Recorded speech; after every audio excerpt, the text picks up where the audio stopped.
Let me show you how to evoke the relaxation response. So if you will, just close your eyes and relax all your muscles, starting with your feet, your calves, your thighs. Shrug your shoulders around. Roll your head and neck around. Great. Wonderful. Now sit without movement and just focus on your breathing. But breathe oh so slowly.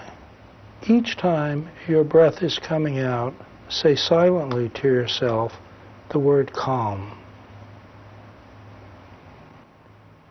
And you're going to find all sorts of other thoughts coming to mind. Those thoughts are natural. They should be expected. But when they occur, don't be upset, but simply say, oh well, and passively come back to the word calm. On each out-breath, calm.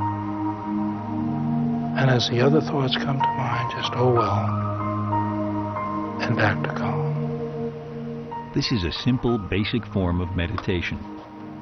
The sensors confirmed what I was beginning to feel, that I was more relaxed. Now just slowly, slowly open your eyes.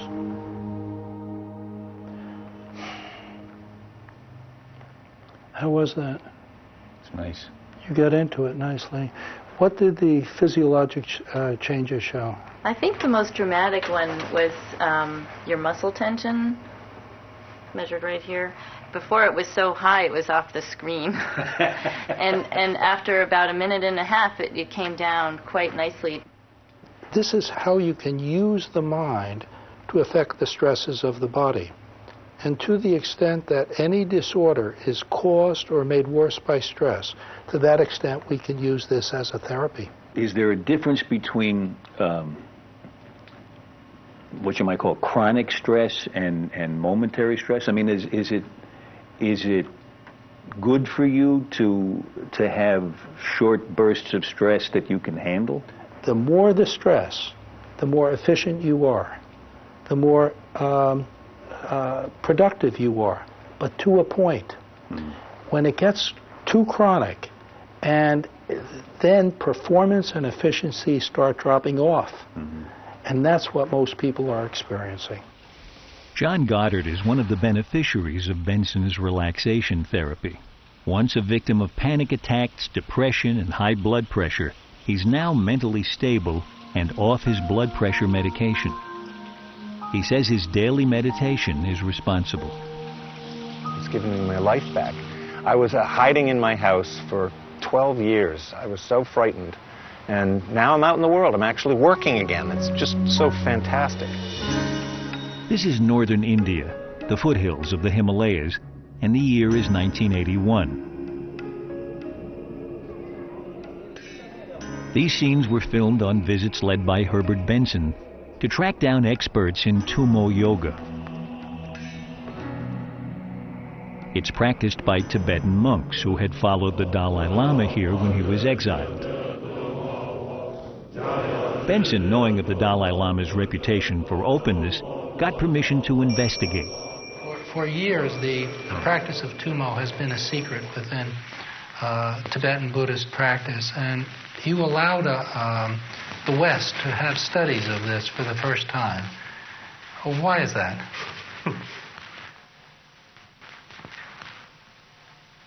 Yes, as you mentioned, this is a practice usually regarded as a secret doctrine and also very private thing. But I feel, as usually is, I believe and also is explained to people that we are believing or emphasis on reasons and facts. If this is something true, something fact, then the investigation taken through meditation and investigation taken through instrument may reach the same point. The Tummo meditation experts live alone in unheated stone huts at high altitude. Benson was able to bring some into town for tests. He was astonished to learn what they were capable of.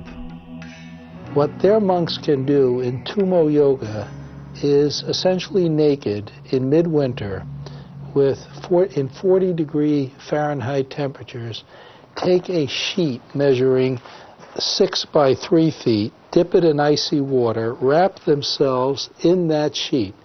You and I will go into uncontrollable shivering and perhaps even die. They can get that sheet steaming within 3 to 5 minutes. We've been studying that for 20 years. Benson brought back now famous film of the Tumo monks drying their ice-cold sheets. For them, it's of course an essential religious ritual designed to create a fire which burns away all traces of improper thinking. For Benson, it was simply astonishing. And in fact, he found with his tests that monks could at will raise the temperature of their extremities, fingers and toes, by as much as 15 degrees. At the same time, they don't increase their heart rates, he found. So somehow they must be deliberately opening up their blood vessels, increasing the flow. I'm no Tibetan monk, but after my relaxation session, the idea of warming yourself up didn't sound out of the question to me. 3/4 of the way through trying to repeat the word calm, I felt warmer. Exactly. That's a common response. You see, the stress hormones lead to vasoconstriction. That's just what we were measuring, muscle tension. When you evoke the relaxation response that way, what then occurred, that hormone was counteracted, and that led to a warming of the skin. But how exactly are the stress hormones counteracted? Usually the fight-or-flight stress response is beyond our conscious control. It just starts and stops automatically. Somehow, meditators tap into the part of the brain that controls the switches. And you don't have to be a Tibetan monk to do it.